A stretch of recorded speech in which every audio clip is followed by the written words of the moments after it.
High বন্ধুরা, দেখতে পাচ্ছ আমাদের ঘরের লোকের বুড়ো শীত লেগেছে। দেখো, এই দেখো, এই দেখো, তোমার কতটা শীত লেগেছে। কি দেখছো তুমি ফোনে? দেখবে, দেখো, দেখো, দেখো বিড়ি খাওয়ার জায়গাটা দেখো। তোমরা এরকম খেতে পারো? দেখো, দেখো বিড়িটা খাচ্ছে, দেখো কিসের মধ্যে ঢুকায় ঢুকায়। দেখো, এদিকে তাকাও, একটু একটু তাকাও। আরে তাকাবা তো, ভালো করে তাকাও, একটু দেখুক, সবাই দেখুক। দেখো, দেখো, দেখো, একটু মুখটা দেখে না ভালো করে। দেখো, দেখেছো মুখটা ভালো করে দেখে নিয়েছো তো? মনে রাখবা কিন্তু, মুখটা ভালো করে দেখে রাখবে। প্রত্যেকটা দিন যখন বাড়িতে থাকে একটা কটু নেবে আর খাটের উপরে বসবে, বসে বসে এক ঠুঙা করে বিড়ি খাবে।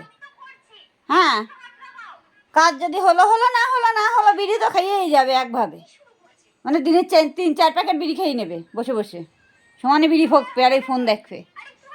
আর কিছু বললে লোকের বাড়ি গিয়ে বসে থাকবে। তো আমাদের ঘরের লোককে সাবধান করে রেখে দিও, বারবার করে বলছি কিন্তু বন্ধুরা, তোমরা সাবধান হয়ে যেও এখন থেকে, কেমন?